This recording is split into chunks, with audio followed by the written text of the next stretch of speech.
بسم اللہ الرحمن الرحیم۔ السلام علیکم اسٹوڈنٹس، امید کرتی ہوں آپ سب خیریت سے ہوں گے۔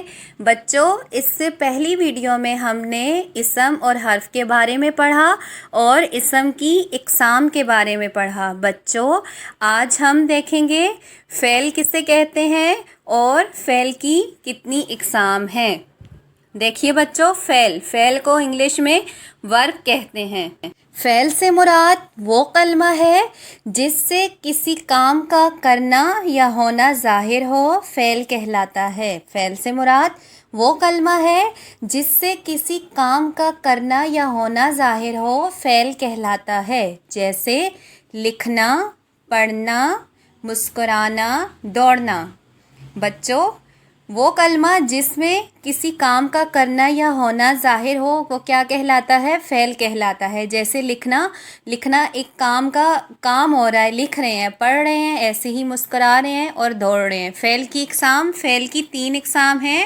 نمبر 1 ماضی، نمبر 2 حال، نمبر 3 مستقبل۔ دیکھیے بچوں، ماضی زمانے کی وہ حالت جس میں کام کا کرنا یا ہونا گزرے ہوئے زمانے میں پایا جائے، ماضی کہلاتا ہے۔ جیسے وہ کل چڑیا گھر گئے، کسانوں نے کھیتوں میں فصل کاٹی، وہ کل چڑیا گھر گئے۔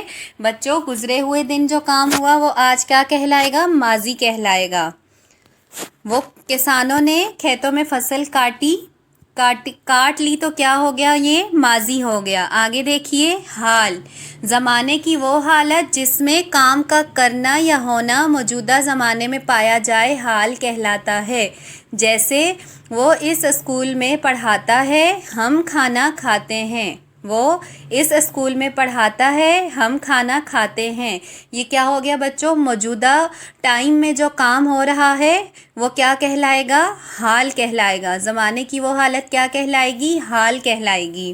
آگے دیکھیے بچوں، مستقبل زمانے کی وہ حالت جس میں کام کا کرنا یا ہونا آنے والے زمانے میں پایا جائے، مستقبل کہلاتا ہے۔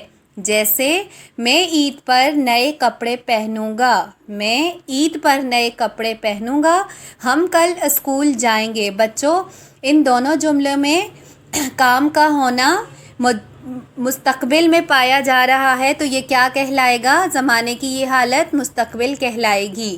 بچوں، امید ہے دیا گیا تمام گرامر کا کام آپ کو سمجھ میں آ گیا ہوگا۔ پھر آپ سے انشاءاللہ ملاقات ہوگی نئے ٹاپک کے ساتھ، نئی ویڈیو میں۔ اپنا بہت سارا خیال رکھیے گا۔ اللہ حافظ، فی امان اللہ۔